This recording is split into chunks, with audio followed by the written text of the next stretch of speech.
espacio informativo de Noticias de la Mañana. En el Rincón Informativo nos acompaña la subsecretaria de Educación de la Zona 8, Daniela Febres Cordero, para hablar y continuar con un tema muy importante acerca de las comunidades seguras y, por supuesto, algo que nos piden nuestros televidentes. Con eso vamos a arrancar, queridas compañeras, porque hay preguntas de los padres de familia con respecto a qué categorías existen para que un niño se quede de año o pase de año, porque es muy importante, porque ha habido un cambio también en eso. Así es, efectivamente hemos tenido diferentes cambios en el sistema educativo y respondiendo un poco a la pregunta del inicio de las comunidades seguras y protectoras, este programa de hecho está liderado no solo por el Ministerio de Educación, sino también por el Ministerio de Interior, por la Policía Nacional, con instituciones locales, nacionales e internacionales que realmente quieren cooperar. Y trabajamos diferentes ejes y es increíble realmente ver el trabajo integral que estamos haciendo con la comunidad educativa. Lo decíamos al inicio y más temprano, no solo es trabajar con los estudiantes, sino trabajar con los padres que son corresponsables de lo que también sucede, no solo dentro, sino también fuera de las instituciones. Fortalecemos el eje deportivo con el Ministerio de Deporte, trabajamos los ejes de prevención con la Policía Nacional en ejes efectivamente técnicos, pero al mismo tiempo ejes preventivos con nuestros chicos, por ejemplo, en temas de adicciones, en temas de cultura, el arte, todo eso de ahí lo que genera justamente es que nuestros estudiantes no solo desarrollen ese proyecto de vida integral, sino que también los aleje de estos vicios y estas malas opciones y que ellos sepan que existen otras cosas fuera de eso. Perfecto, Daniela, bienvenida, gracias que esté acá y un beso grande a todos los amigos televidentes, súper oportuno el tema, especialmente, bueno, para todas las mamás del Ecuador que siempre queremos, obviamente, lo mejor para nuestros hijos. Pero cuando escuchamos decir, ay, tu hijo no se puede quedar de año y los chicos escuchan esto, ay, no, es que yo no voy a hacer tarea porque igual no me pueden dejar de año, no me pueden dejar de año. Y también es un co y pronta o en contra porque les crea un poco de irresponsabilidad en algunas ocasiones. La primera pregunta del público va a continuación, pero te quiero preguntar, Daniela, ¿cuáles son las edades correspondientes para que no se queden de año? Esa es la primera, pero vamos también con la pregunta del público. Por favor, Marito, nos las pone en pantalla, gracias. Ok, dice así, señorita, buenos días, mi hijo tiene autismo y no quiero que pase lo del año pasado, que las profesoras no estaban preparadas para asistir en educación a mi hijo. Tuve que sacarlo por el maltrato que sufría de otros niños. ¿Qué está haciendo al respecto el ministerio, en este caso, para que esto no cambie? Una pregunta importantísima del público. Danielita, esas dos interrogantes tenemos. Por supuesto que sí. De hecho, nosotros como Ministerio de Educación tenemos escuelas especializadas. Okay. Justamente escuelas especializadas donde nuestros niños que tengan algún tipo de condición o discapacidad evidentemente puedan asistir. Pero eso no significa que no puedan estar en otro tipo de instituciones. Nosotros de manera constante trabajamos con nuestros estudiantes en cómo contextualizar qué es lo que está pasando con nuestros estudiantes. Es decir, si tenemos un estudiante con autismo, ¿verdad? ¿Cómo contextualizamos esa dinámica pedagógica dentro del aula? Y al mismo tiempo trabajamos los ejes de prevención, el tema del bullying, el cyberbullying. Entonces es un trabajo constante que seguimos. Ahora es importante lo que nos dice la ciudadana, es que si llegase a existir otro tipo de maltratos o otro tipo de alertas, es indiscutible y necesario que nos los informen a nosotros para poder tomar las acciones necesarias. Y con respecto a la otra pregunta de Gaby, lo de la quedada de año. La edad. La quedada de año, importantísimo. Eso fue al inicio del periodo de la ministra de Educación, Alegría Crespo. Evidentemente existía este acuerdo 63A, donde se vieron algunos vacíos en que nuestros estudiantes de quinto año de básica, ¿verdad? Que más o menos tienen unos 7, 8 años, ¿verdad? Hasta séptimo año de básica. Okay. Efectivamente ellos, al no cumplir la nota mínima, por default, se quedaban de año. Exacto. ¿Qué es lo que se busca? Es que, y tenemos que asociarlo bastante, la repetición de año está muy anclado a la deserción escolar. Y nosotros como Ministerio de Educación estamos trabajando para reducir esa deserción escolar. Entonces, no se trata de que simplemente va a pasar por pasar de año, no, sino que realmente se va a trabajar de una forma técnica, pedagógica, con los padres de familia, con los profesores, para realmente entender por qué este estudiante no sacó la nota mínima. Tenemos que entender que vinimos de una pandemia. Así es, Está vacío. Hay muchos vacíos pedagógicos, entonces no se trata de porque no llegaste a ese punto, a esa nota máxima, entonces te quedaste años, sino entender qué está pasando dentro, qué está pasando fuera de tus casas, tomando el contexto que también nuestros estudiantes viven. Entonces realmente es una decisión que tiene que ser consensuada. Entonces, si es que en efecto hay este plan de continuidad pedagógico, el estudiante o la estudiante pasa al siguiente año, pero sí con el acompañamiento, el padre, la madre de familia o el representante dice, ¿sabes qué? Es necesario que mi hijo repita el año. Ok, lo puede hacer, pero que sea una decisión consensuada y no únicamente por una nota. Claro, Perfecto. y para evitar que se quede de año, tal vez refuerzos, más tareas, Totalmente. más trabajos en clase. Así es, que por Como eso para que no se diga que se incentiva la vaguería. Por Exacto, supuesto, por así eso es. tiene que haber un plan de continuidad, un plan de seguimiento, para que cuando este estudiante pase el siguiente año, decir, ok, se niveló en los conocimientos, porque si no va a ir arrastrando estos vacíos. Así Entonces es. sí. Es verdad, va arrastrando el vacío. Tenemos otra pregunta, así que la vamos a leer a continuación. Gracias al público que nos está mandando las preguntas. Dice, en el colegio de mi hija hay chicos que están en pandillas y llevan armas. ¿Por qué no se incluye el detector de metales, de armas, en las entradas de los colegios? Incluso hubo un profesor amenazado. Eso es importante y eso responde mucho al programa de comunidades educativas seguras y protectoras. ¿Por qué? El eje de prevención justamente lo que busca es saber qué es lo que está sucediendo con nuestros chicos y también regresar a esta corresponsabilidad de las familias. Nosotros, como Ministerio de Educación, no debemos revisar estas mochilas. Los padres de familia tienen que saber qué están trayendo sus hijos, por qué está llevando un arma al colegio.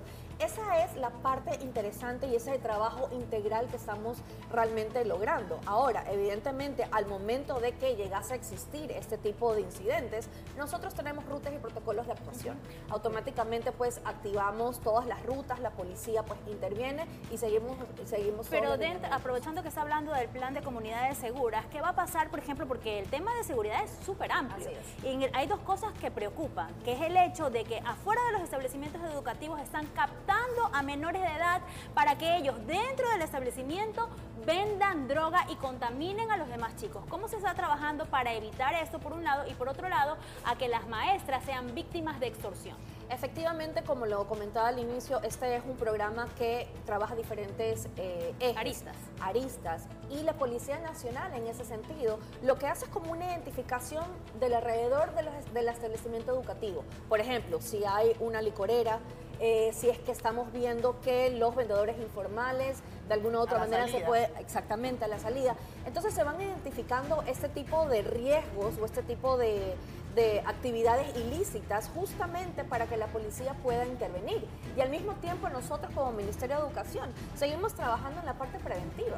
Entonces son estrategias muy integrales. Ok, tenemos otra pregunta, pero también Daniela, quería preguntarte esto y aquí lo hemos pasado en algunas ocasiones, que los chicos se están lamentablemente dejando llevar por la ira contenida o por algunas situaciones que estén pasando en casa y empiezan a lacerarse, a discutir, a pegarse entre ellos con uniforme dentro de las instituciones, siendo grabados por los propios compañeros y fuera de las instituciones educativas, pero con el uniforme. ¿Qué ha hecho el ministerio o qué quiere hacer el ministerio o cuál sería en este caso la balanza para el colegio y también para los chicos? ¿Alguna molestación? Cuéntanos cómo va al respecto a eso, Sí, porque ha habido muchísimos casos. Sí, de hecho nosotros como Ministerio de Educación siempre lo recalcamos. Nosotros realmente rechazamos todo tipo de violencia. Totalmente. Y nosotros tenemos rutas y protocolos al momento de identificarse que existe cualquier tipo de violencia. En este caso, respondiendo a tu pregunta, Gaby, es violencia entre pares, ¿verdad? Nosotros tenemos rutas, evidentemente se tiene que establecer qué tipo de acción grave, muy grave, y se aplican evidentemente pues las sanciones. Pero esto va más allá también y tiene mucho que ver también con comunidades seguras y protectoras, de trabajar con los estudiantes y también tiene que ver mucho con este fortalecimiento al currículum con la integridad de la materia de cívica, la ética y debe de de integridad. haber. No, sí, ya se la reintegra. Ya la vamos Sí, a reintegrar. para el 2025. Justamente, ¿por qué? Porque se ve la educación ya desde un enfoque de derechos, ya desde un enfoque de respeto. Nosotros como Ministerio de Educación tenemos todos nuestros lunes cívicos, donde reflexionamos con los estudiantes de los valores. Mira las El imágenes. respeto, dónde está la empatía, dónde está la solidaridad. Entonces, es un trabajo Es un trabajo de hormiga, es un trabajo que no solo se va a trabajar durante un mes, es un trabajo a largo y mediano ¿Pero qué se plazo. le hace al estudiante ahí? ¿Se lo ¿Cuál es la amonesta? Por supuesto sanción? que sí. Por ejemplo, si tenemos ahorita Sí, una violencia ese. entre pares, nosotros activamos las rutas y ¿qué es lo que nos dicen las rutas? Ok, primero que todo, llamar a los representantes. A Ya. ver, esto ha pasado, esto ha pasado.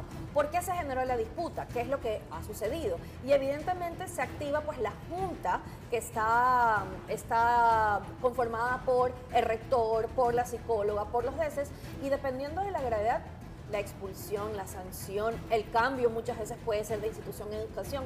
Evidentemente tenemos que pensar que nosotros no podemos bloquear el derecho a la educación, Claro. pero sí, Aparte que es peor, Exacto, porque a dos por no qué supuesto. caminos tomarán. Y sabes lo que es importante también, que la gente tenga conciencia y sepa que la educación empieza en casa. Así Los padres somos los maestros de nuestros hijos, no tanto al hablar, sino al hacer, con el ejemplo. Ellos ven absolutamente todo el comportamiento de los padres. ¿Y el colegio ayuda? Sí, Así pero es. definitivamente los padres somos los responsables de la educación de nuestros hijos. Y por otro lado también es que los papás y las mamás tenemos que tener la apertura para cuando nos llame la rectora, la Así es. profesora, el DS, tener la apertura de saber que tenemos que hacer un trabajo conjunto para ayudar a nuestro hijo, porque existen muchos padres que realmente están en ciegan. negación. Ay, no, mi hijo no hace eso. Ay, no, mi hijo ni sé qué. Entonces, y realmente no se presta la ayuda necesaria para que en conjunto se pueda trabajar en pro de quién, de nuestro propio hijo. Así es esa corresponsabilidad, como les Así decía. es. Y a mí me da gusto y yo siempre lo pongo como ejemplo. Nosotros tuvimos un pilotaje de las comunidades hace poco, hace 5 meses atrás, y era una comunidad distante. Eran padres de familia no involucrados en las Sí, actividades. claro.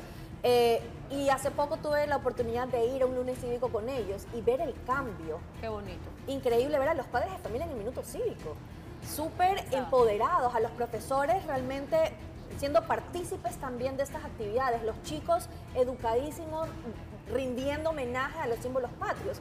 Y eso es el resultado de las comunidades seguras y protectoras. Y sabes que en Chile, por ejemplo, yo digo que siempre es bueno como que mirar al costado para ver que otros países están haciendo cosas positivas por la educación. Y en Chile hay un programa donde el ministerio involucra a padres de familia en charlas, capacitaciones. Sabemos que es verdad, viene desde la casa, pero en este caso si el gobierno pudiera ayudar de esta forma, porque hay papás que sí, en realidad son como escépticos, allá ellos y no se meten, y los chicos carecen de esas situaciones importantes que es el amor, el afecto. Y para ha eso- funcionado muy bien. Sí, y para eso tenemos realmente desde el Ministerio de Educación Educando en Familia. Nosotros Mira, ve. tenemos a nuestros psicólogos DECES que trabajan diferentes temáticas con los padres de familia, pero siempre es importante que los padres siempre se involucren Así es. en esta participación. Generalmente cuando son más chiquititos están un poco más como pendientes y Involucrados. conforme van creciendo van perdiendo como esa conexión. Y siempre lo que motivamos es que mantengámonos. Mientras más grandes están nuestros chicos, los problemas, las desviaciones van a ser mayores. Entonces nosotros tenemos justamente ese trabajo constante que hacemos con los padres. Daniela, también acá vamos a poner en la mesa acerca de una problemática que no le pasa solo a esta profesora que vamos a tener en pantalla, sino a muchos docentes que están siendo víctimas de extorsión. Esta nota nosotros la sacamos por el Día del Maestro Ecuatoriano y la vamos a replicar ahora para, bueno, primero para resaltar que es una mujer ejemplo, porque a pesar de todo lo que ha vivido, ella sigue trabajando y se sigue arriesgando, pero por otro lado, para que usted también vaya identificando lo que pasa en esa zona, donde no solo ella, sino muchas personas están siendo víctimas de extorsión hasta la actualidad, cómo se las va a ayudar en ese sentido. Veamos la nota.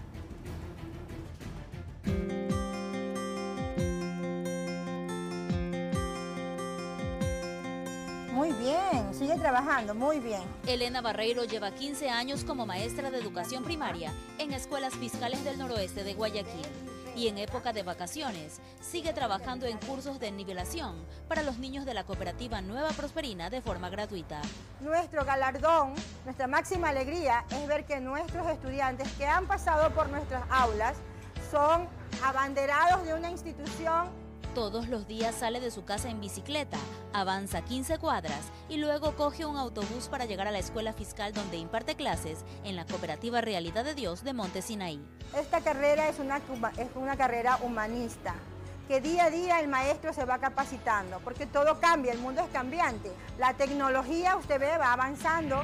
En casa sigue trabajando porque combina sus actividades de los quehaceres domésticos y enseña a sus nietos con el mismo amor y dedicación con el que capacita a sus estudiantes. ¿Cuántos mangos hay aquí? Todos. Muy bien. Tengo aquí mis nietos porque mis hijos trabajan. Los he querido mucho, los he adorado, pero asimismo he sido estricta con ellos. La pasión que tiene por dar clases le hace vencer cualquier obstáculo. Hace casi 2 años sufrió un accidente que fracturó su vértebra y la imposibilitó de caminar por 6 meses. Pero ella luchó hasta volver a caminar para no abandonar a sus niños y seguir enseñando. Tengo 4 clavos en las vértebras que están buenas porque la otra está dañada. El doctor me ha dicho que tengo que aprender a vivir con dolor. Yo me levanto a las 4:30, 5 de la mañana, para poderme ir y poder coger los buses. Tengo que utilizar el bastón. Utilizo medicinas para el dolor. Por el problema de la inseguridad, también atravesó varias situaciones complejas y aún así, nunca pensó en retirarse. También sufrí lo de la vacuna, me robaron mi carro, después empezaron a seguirnos en la casa. Yo actualmente no vivo en mi casa, a pesar de todas las cosas que me han pasado. Seguimos con nuestra pasión por enseñar. Son niños que necesitan de maestros y yo pienso que no los voy a dejar botados. Ella se arriesga a venir aquí al sector a darle clase a nuestros niños para que ellos no se desvíen por el mal camino. Se siente satisfecha de impartir sus conocimientos y ayudar a sus alumnos a aprender nuevas habilidades. Ser maestra es dar todo de sí, sin esperar nada a cambio. Recuerde que un pueblo educado es un pueblo que sale adelante. Un pueblo que sale adelante. Informó Roselena Vasconés. ¡Feliz Día del Maestro! Bueno, esa es la profesora Elena Barreiro y ella, como usted ya escuchó, trabaja en el noroeste de Guayaquil y se ha sacrificado muchísimo. Tanto es así que ella, por ayudar a sus niños para que no se contaminen y se vayan por el mal camino, ella se arriesga todos los días y lamentablemente ha tenido que cambiarse de vivienda porque hasta allá llegaron los extorsionadores a pedirle plata luego de que primero la extorsionaron con su vehículo. Se le robaron el carro y para que lo recupere le pidieron $2.500. Ella ha sido amenazada hasta de muerte y entonces, aún así, pese a todos los obstáculos que ha atravesado, se cambió de casa, pero ella se va en bicicleta hasta un punto, luego coge bus para ir hasta esta zona vulnerable a seguir dando clases. ¿Cuál es la garantía que ella y otros maestros de Monte Sinaí van a tener para evitar ser víctimas de extorsión? Bueno, esto es una problemática generalizada. No solo podemos hablar de los profesores, yo creo que cualquier ciudadano hoy por hoy está en este riesgo, pero lo importante es que nosotros como Ministerio de Educación entendemos estas problemáticas que pasan a nuestros docentes. Casos como los de Elena pasan muchos. Nosotros tenemos en la zona 8 más de 18.000 docentes que efectivamente, y como siempre decimos, esa vocación de educación trasciende totalmente y trasciende muchas veces estas problemáticas porque están ahí a favor de nuestros niños. Ahora, en ese sentido, justamente también se trabaja mucho con esa parte preventiva con la policía. ¿Por qué? Porque hay muchas veces, en muchos casos, no el caso de Elena evidentemente, pero hay muchas veces que llega un mensajito de WhatsApp o llega un mensajito de Facebook y es importante que nuestros docentes, y en eso estamos, y no solo los docentes, todos los funcionarios del Ministerio de Educación, puedan identificar cuándo realmente es una amenaza, cuándo realmente es una extorsión, cuándo es una mala jugada. Y nosotros tenemos lineamientos para hacer cambios por bienestar social. Cuando pasan temas muy extremos donde evidentemente pues el riesgo del docente ya está muy alto, se generan ciertos cambios de institución cercana. ¿Y eso se ha hecho con ella? En este caso ella lo tiene que solicitar. Los profes que tienen que seguir y cumplen evidentemente pues estos parámetros, ellos pueden aplicar. Ya hemos realizado algunos cambios. Otras veces, por ejemplo, lo que hacemos es que se van por un tiempo determinado, por ejemplo, a clases virtuales hasta que baje todo e ir identificando con las instituciones encargadas de la investigación de lo que está sucediendo, pues que reconfirme o que efectivamente pues está sucediendo y hay un riesgo, o en su defecto de que fue una falsa alarma. Entonces hay casos y casos. Lo importante es que nosotros estamos listos, les prestamos toda la apertura, no solo desde la subsecretaría, sino también en nuestras direcciones distritales, a nuestros DECES, que les damos esa contención emocional cuando están pasando por estos momentos. Entonces siempre nuestra solidaridad y siempre nuestro agradecimiento realmente a nuestros docentes, que sabemos que lo dan todo. Así es. Hay otra pregunta del público. El público está activadísimo el día de muchos padres de familia. Gracias. Buenos días, por favor, pregúntele a la señorita del Ministerio de Educación por qué sacaron los guardias de las instituciones fiscales. Me imagino que son los metropolitanos, ¿verdad? Los guardias del municipio me dices, Marito, por favor, fiscales, nos sentimos más seguros con ellos. Guardias privados. Los guardias privados, no sé si los del municipio. Nosotros tenemos en el programa de comunidades educativas, ¿verdad? Seguras y protectoras, tenemos el eje de prevención donde contamos de manera en el inicio o salida de clases con policía. También tenemos el apoyo también del GAT local con policías metropolitanos y adicional a eso tenemos en instituciones educativas, no en todas evidentemente, seguridad privada. Entonces realmente lo estamos reforzando esta seguridad que tenemos que tener no solo con empresas privadas. ¿Y cuántas zonas son las priorizadas? ¿Cuáles son los establecimientos educativos que están en riesgo? ¿Cuántos? Nosotros en la zona 8 tenemos 110 instituciones educativas priorizadas. ¿Esas son las que están en riesgo? Sí, son las que están en riesgo. En las comunidades seguras y protectoras están divididas en 3 niveles, nivel alto, nivel medio y nivel bajo. De las 110, nosotros tenemos 97 en Guayaquil, 8 en Durán y el restante en San Borondón, de las cuales tenemos 4 que están en nivel alto, tenemos 19 que están en nivel medio y el restante pues en nivel bajo. Pero sin perjuicio de que tenemos priorizadas esto de aquí, todas las actividades que hacemos de prevención con el componente deportivo artístico, igual las estamos trasladando a todas nuestras unidades educativas. Perfecto, tenemos otra pregunta del público que dice, indicar a la ministra, en la década 2000 en Ecuador existía escuela para padres dirigida por el Departamento de Orientación Vocacional. ¿Se retoma? No, de hecho es lo que les comentaba hace un momento. Lo que hace un momento te le preguntaba. Tenemos esto que se llama Educando en Familia, justamente está liderado por nuestros DECES, que son nuestros psicólogos. Que no es materia, ¿no? No es materia. No, ese es el departamento, psicológico y psicopedagógico de consejería. Me refiero a esto de aquí no como materia, sino como... No es a los padres. A los papás, ayuda a los papás. Charlas, en donde los padres, una vez más, se vuelvan corresponsables de qué está sucediendo. Entonces, vamos a trabajar, qué sé yo, en el tema de bullying o el ciberacoso, que los papás están informados de cómo identificar este tema de aquí, para que cuando salgan de casa, ellos nos refuercen. Siempre es importante el refuerzo y estar en sintonía. Claro. Sí. Oiga, y el caso de este maestro, porque así como todos los niños tienen derecho a llegar a un lugar seguro, tienen derecho a una educación, es exactamente igual con los maestros. Y el caso de los maestros que han sido violentados, que entraron hacia una institución educativa a buscar a un rector, ¿qué hizo el ministerio al respecto? ¿Qué fue lo que pasó? Bueno, nosotros en primera instancia lo que siempre hacemos, la ruta y protocolo, es poner la denuncia inmediata. Indistintamente que el docente por temor, su legítimo temor, no ponga la denuncia, nosotros estamos en la obligación de denunciar esto ante las autoridades pertinentes. Ahí evidentemente lo que se tiene que hacer es una investigación de qué fue lo que sucedió. En ese sentido depende, hace poco pues sé que sucedió eso en una institución privada y por suerte estaba cercana a una institución educativa pública. Y como teníamos activado las comunidades, teníamos agentes policiales y pudieron llegar a tiempo. Entonces, siempre es importante un poco saber qué está pasando, cuáles son los contextos y darles todo el apoyo. No solo el apoyo psicológico, sino también pues en la aplicación de las rutas. Tenemos más preguntas de nuestros amigos televidentes que nos han escrito. Ahí tenemos, por ejemplo, dice aquí, mi hijo estaba en un colegio en 2 de bachillerato, en 2º de bachillerato, y una mala profesora lo dejó de año. Pedí recalificación, no me dio la institución, fui al distrito y no recibí la ayuda necesaria. Ahora repite el año, es un daño psicológico para el alumno porque no es mal estudiante, la profesora realiza bullying.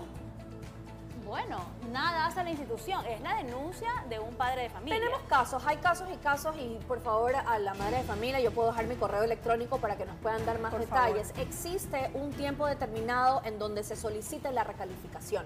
Eso es importante también saber, hay que ver si lo hizo en el tiempo determinado que nos dicen nuestros lineamientos, pero más allá de eso, entender qué pasó.